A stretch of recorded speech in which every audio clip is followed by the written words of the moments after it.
Hello everyone, আজকে আমি তোমাদের লম্ববৃত্তাকার চোঙ সম্বন্ধে আলোচনা করব। ক্লাস 10-এর অঙ্ক ক্লাস।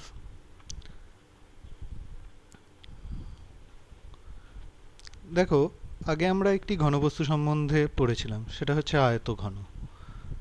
আয়তঘনর আমরা ক্ষেত্রফল, আয়তন এই সমস্তগুলো বার করেছিলাম। এটি হচ্ছে একটি ঘনবস্তু। ঘনবস্তু যে কাকে বলি? যার দৈর্ঘ্য, প্রস্থ, উচ্চতা রয়েছে এরকম বিশিষ্ট কোনো একটি বস্তু, সেটা হচ্ছে ঘনবস্তু। আজও এইরকম একটি ঘনবস্তু পড়ব। দেখো, এখানে কয়েকটা ছবি রয়েছে। প্রথম ছবিটি হচ্ছে একটি জলের পাইপ রয়েছে। এখানে দেখো একটা ড্রাম রয়েছে। এখানে দেখো পেন স্ট্যান্ড রয়েছে। এখানে টিউব লাইট রয়েছে। প্রত্যেকটা ঘনবস্তুই কিন্তু একই টাইপের, আকার আকৃতি প্রায় একই ধরনের। এই ধরনের ঘনবস্তুগুলোকে আমরা কি বলবো? হ্যাঁ, ঠিকই, এই ধরনের ঘনবস্তুগুলোকে আমরা বলবো লম্ববৃত্তাকার চোঙ। লম্ববৃত্তাকার চোঙ যার ওপরের তলটা দেখো একটি বৃত্ত, নিচের তলও একটি বৃত্ত। এই ধরনের আকৃতির ঘনবস্তুকে আমরা লম্ববৃত্তাকার চোঙ বলে থাকি। এখন আমরা এই লম্ববৃত্তাকার চোঙের পার্শ্বতলের ক্ষেত্রফল, সমগ্রতলের ক্ষেত্রফল, আয়তন এই সমস্ত কিভাবে নির্ণয় করা যায় সেই সংক্রান্ত আলোচনা করব। সবার আগে আমরা দেখি এই লম্ববৃত্তাকার চোঙ যে ঘনবস্তুটি রয়েছে তার তলের সংখ্যা কটি। দেখো, এর ওপরে একটি বৃত্তাকার অংশ রয়েছে, নিচেও একটি বৃত্ত রয়েছে এবং মাঝখানে একটি বক্রতল রয়েছে। ওপরের যে বৃত্তটি সেটি কিন্তু সমতল, প্লেন। নিচের বৃত্তটিও প্লেন এবং ওপরের এবং নিচের দুটো বৃত্তই একই বৃত্ত, মানে একই বৃত্ত অর্থাৎ দুটোর আকার সমান। অর্থাৎ আমরা জানি যে বৃত্তের আকার হয় তার ব্যাসার্ধের ওপর নির্ভর করে, অর্থাৎ দুটো বৃত্তেরই ব্যাসার্ধ সমান। আর মাঝের যে তলটা দেখো, এটি কিন্তু একটি বক্রতল। তোমরা বুঝতে পারছো যে ড্রাম বা টিউব এইগুলোর যে পাশের যে তলটা রয়েছে সেটা একটি বক্রতল, গোল তল। তাহলে আমরা পাচ্ছি একটি লম্ববৃত্তাকার চোঙের তিনটি তল। এটি 1 নম্বর তল, মাঝখানেরটি 2 নম্বর তল আর নিচের বৃত্তটি 3 নম্বর তল। এই নিচের বৃত্তটাকে আমরা বলি ভূমি বলে থাকি, নিচের এটাকে ভূমি বলে থাকি। এবার দুটো লম্ববৃত্তাকার চোঙ তাদের আকার আকৃতি আলাদা হয় কোন জিনিসের পার্থক্যের জন্য? অর্থাৎ বলতে চাইছি যে ধরো দুটো লম্ববৃত্তাকার, একটা টিউব রয়েছে, একটা ড্রাম রয়েছে। অবভিয়াসলি ড্রাম একটা অনেক বড় একটি লম্ববৃত্তাকার চোঙ, আর টিউব হচ্ছে অনেক সরু কিন্তু লম্বা একটি লম্ববৃত্তাকার চোঙ। তাহলে দুটোর আকার নিশ্চয়ই আলাদা, কিন্তু কী কারণে এদের আকারগুলো আলাদা হলো? অর্থাৎ কোন মাপগুলোর পরিবর্তনের জন্য দুটোর আকার আলাদা হলো? মাত্র দুটো মাপের পরিবর্তনে এদের আকার আলাদা হয়। যেমন ধরো, এই যে নিচের যে বৃত্তটা রয়েছে, নিচের বৃত্ত এবং উপরের বৃত্ত দুটো একই মাপের, তাই আমরা শুধুমাত্র যদি ভূমির বৃত্তটা নিয়ে কথা বলি তাহলে বুঝতে পারবো যে দুটো বৃত্ত নিয়েই কথা হচ্ছে। তাহলে নিচের যে বৃত্তটা রয়েছে তার ব্যাসার্ধ এবং লম্ববৃত্তাকার চোঙটা কতটা লম্বা সেটাকে আমরা বলে থাকি উচ্চতা।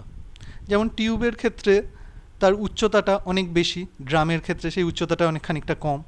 টিউবের ক্ষেত্রে আবার এই ব্যাসার্ধটা অনেক কম, আর ড্রামের ক্ষেত্রে সেটা অনেকটা বেশি। অর্থাৎ এই ভূমির ব্যাসার্ধ আর উচ্চতার পার্থক্যের জন্যই ভিন্ন ভিন্ন লম্ববৃত্তাকার চোঙগুলোর আকার আকৃতি আলাদা আলাদা হয়ে থাকে। আমরা এই সমগ্র আলোচনায় এই ভূমির ব্যাসার্ধ তাকে আর একক এবং উচ্চতা তাকে এইচ একক ধরে নিয়ে এগোবো। এই ভূমির ব্যাসার্ধ আর উচ্চতার উপর নির্ভর করেই একটি লম্ববৃত্তাকার চোঙের ক্ষেত্রফল, পার্শ্বতলের ক্ষেত্রফল, সমগ্রতলের ক্ষেত্রফল এবং তার আয়তন নির্ভর করবে। কিভাবে সেটা নির্ভর করে আমরা দেখি। প্রথমে আমরা চোঙের পার্শ্বতলের ক্ষেত্রফল নির্ণয় করব। ধরো তুমি কাগজ দিয়ে, ধরো তোমার খাতার একটা পেজ কীরকম হয়? একটি আয়তক্ষেত্র হয়। আয়তক্ষেত্রকে গোল করে তুমি এরকম নিশ্চয়ই একটি লম্ববৃত্তাকার চোঙ তৈরি করতে পারো। আবার সেই গোল অংশটা যদি খুলে দাও তাহলে হয়ে যায় সেটি একটি আয়তক্ষেত্র। তাহলে লম্ববৃত্তাকার চোঙকে যদি আমরা মাঝ বরাবর কেটে ফেলি তাহলে পেয়ে যাচ্ছি একটি আয়তক্ষেত্র। এই মাঝের অংশটার ক্ষেত্রফলটাকেই আমরা বলে থাকি চোঙের পার্শ্বতলের ক্ষেত্রফল। তাহলে আমার এই আয়তক্ষেত্রটার ক্ষেত্রফল যদি নির্ণয় করতে পারি, তাহলে চোঙের পার্শ্বতলের ক্ষেত্রফল নির্ণয় করতে পারবো। এখন ভূমি যে ছিল একটি বৃত্ত, বৃত্তটির ব্যাসার্ধ আমরা ধরেছি আর উচ্চতা ধরে নিয়েছিলাম, লম্ববৃত্তাকার চোঙটির উচ্চতা ধরে নিয়েছিলাম h। এখন দেখো এই যে আয়তক্ষেত্রের যে প্রস্থ, সেটা নিশ্চয়ই এই লম্ববৃত্তাকার চোঙের উচ্চতার সমান হবে, অর্থাৎ প্রস্থের মান হবে h। আর এই দৈর্ঘ্যর মানটা কত হবে? এই নিচে যে বৃত্ত, তাকে কেটে সোজা করে দেওয়ার ফলেই আমরা এই আয়তক্ষেত্রের দৈর্ঘ্যটা পেয়েছি। অর্থাৎ বৃত্তটার পরিধি হলো এই আয়তক্ষেত্রের দৈর্ঘ্য। আমরা জানি যে কোনো বৃত্তের ব্যাসার্ধ যদি r একক হয়, তাহলে তার পরিধি হয় 2πr একক। তাই এই আয়তক্ষেত্রটির দৈর্ঘ্য হবে 2πr একক। আর এই আয়তক্ষেত্রের ক্ষেত্রফলের ফর্মুলা আমরা জানি দৈর্ঘ্য গুণ প্রস্থ।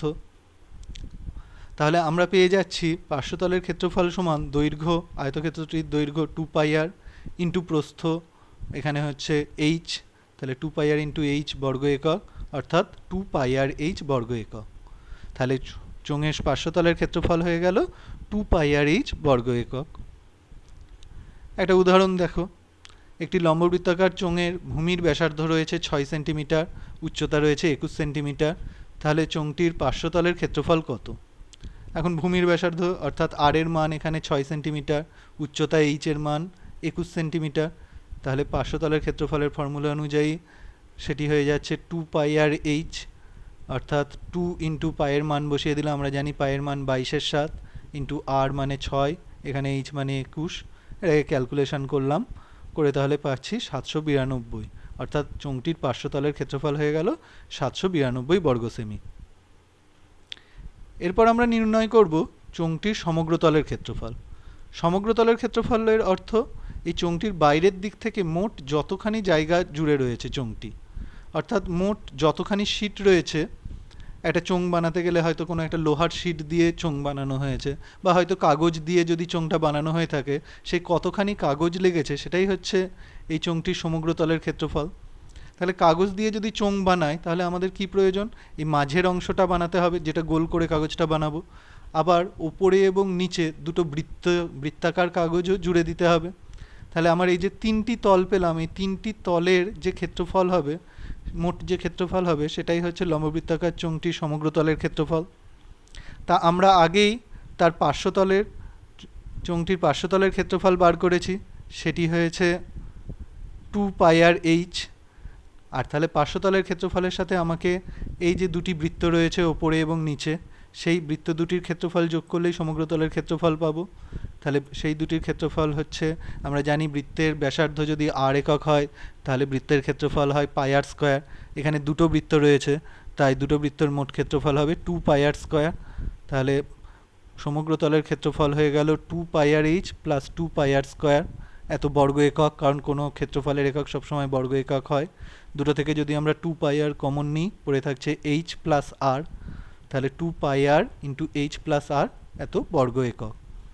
আচ্ছা, যদি লম্ববৃত্তাকার চোঙটির একটা মুখ খোলা থাকে, একটা মুখ খোলা থাকার অর্থ একটি বৃত্ত কম হয়ে গেল, অর্থাৎ সেক্ষেত্রে শুধু পার্শ্বতলের ক্ষেত্রফলের সাথে একটি বৃত্তের ক্ষেত্রফল যোগ করলেই সমগ্রতলের ক্ষেত্রফল পেয়ে যাব। তাহলে এক্ষেত্রে একমুখ খোলা লম্ববৃত্তাকার চোঙের সমগ্রতলের ক্ষেত্রফল হবে 2πrh প্লাস πr² বর্গ একক।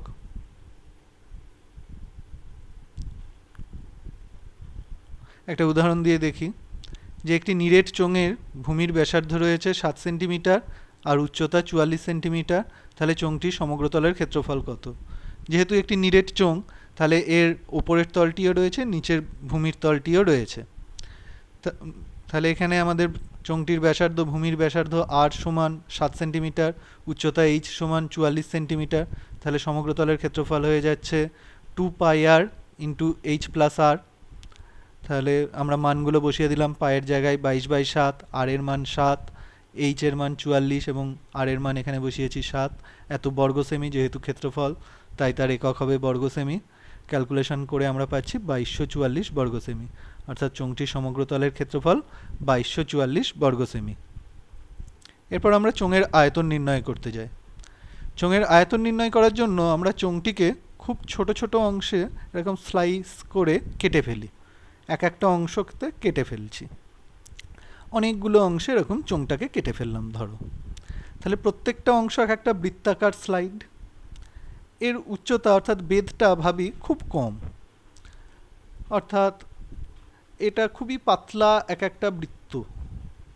তাহলে এই বৃত্তের ওপর আমরা জানি যে আয়তন নির্ণয় করা মানে, চোঙের আয়তন এক্ষেত্রে বার করছি মানে এই চোঙের মধ্যে কতখানি জায়গা আছে সেইটা নির্ণয় করা। অর্থাৎ এই চোঙে যদি আমি কোনো জল ভরে দিই তাহলে মোট কতখানি জল এখানে রয়েছে, বা যদি চোঙের মধ্যে বাতাস থাকে মোট কতখানি বাতাস চোঙটাতে ধরে, সেটা নির্ণয় করাই হচ্ছে চোঙটির আয়তন নির্ণয় করা।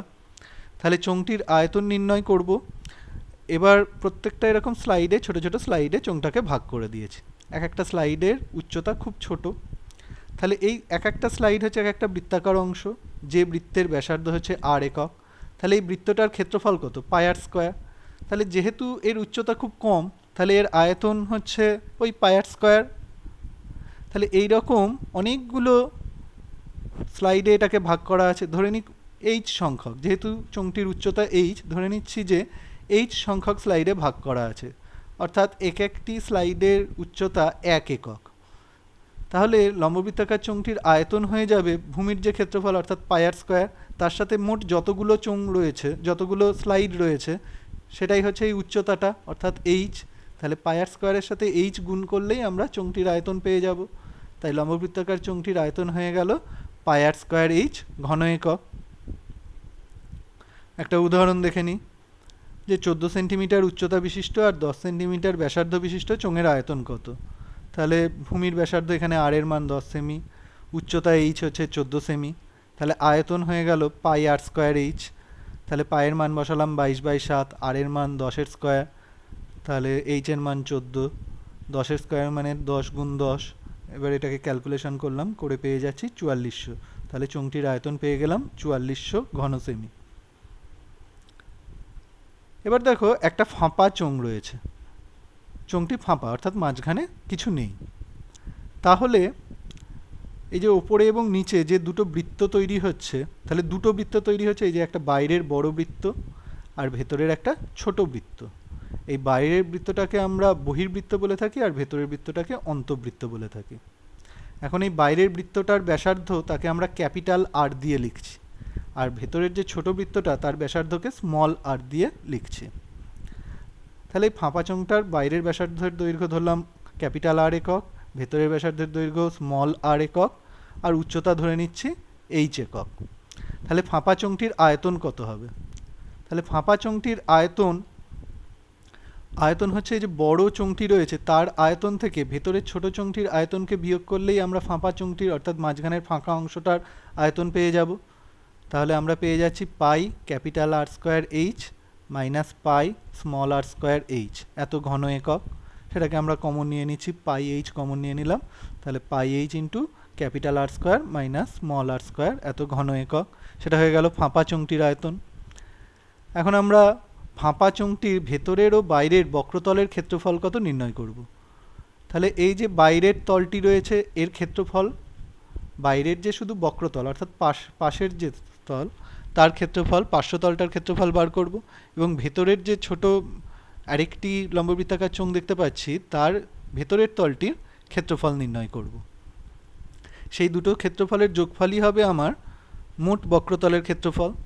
তাহলে বাইরের তলটির ক্ষেত্রফল obviously 2 pi capital R h আগের পার্শ্বতলের ফর্মুলা থেকে, ভেতরের তলটির ক্ষেত্রফল 2 pi small r into h এত বর্গ একক। তাহলে আমার মোট বক্রতলের ক্ষেত্রফল হয়ে গেল 2 পাই h into capital R plus small r। এবার সমগ্রতলের ক্ষেত্রফল যদি নির্ণয় করতে চাই, তাহলে সমগ্রতলের ক্ষেত্রফলের ক্ষেত্রে আমার পার্শ্বতলের ক্ষেত্রফল তো যোগ হবেই, সাথে এই যে উপরে এবং নিচে বৃত্তাকার যে চাকতি অংশটা রয়েছে সেই চাকতি দুটো ক্ষেত্রফল যুক্ত করতে হবে। এটা এক একটি বলয়, এই অংশটুকুতে শুধুমাত্র ক্ষেত্রফলটা রয়েছে, মাঝখানটা ফাঁকা। তাহলে এর পুরো বড় বৃত্তটার ক্ষেত্রফল হচ্ছে পাই ক্যাপিটাল R স্কোয়ার, আর ভেতরের ছোট বৃত্তটার ক্ষেত্রফল পাই স্মল আর স্কোয়ার। তাহলে পাই ক্যাপিটাল আর স্কোয়ার থেকে যদি পাই স্মল আর স্কোয়ার বিয়োগ দিই তাহলে শুধুমাত্র এই বলয় একটি বলয় অংশের ক্ষেত্রফল পেলাম। এরকম আমার বলয় রয়েছে দুটি, তাহলে এই দুটোকে যোগ করলেই আমরা সমগ্র তলের ক্ষেত্রফল পেয়ে যাব। তাহলে সেই দুটো হচ্ছে 2 pi capital R square minus 2 pi small R square. তাহলে এই পার্শ্বতলের সাথে এই ওপরের এবং নিচের ক্ষেত্রফল দুটো যোগ করার ফলেই আমরা সমগ্র তলের ক্ষেত্রফল পেয়ে গেলাম। তোমরা ফর্মুলাগুলো ভালো করে দেখবে এবং খাতায় লিখে নেবে, ভালো করে মনে রাখবে। এই ফর্মুলাগুলো আমাদের অঙ্ক করতে কাজে লাগবে। আমি পরের ভিডিওতে আরও বইয়ের অনুশীলনী থেকে কিছু অঙ্ক করে দেখিয়ে দেবো কীভাবে অঙ্ক করতে হয়, সেগুলো ভালো করে খেয়াল করবে। ধন্যবাদ।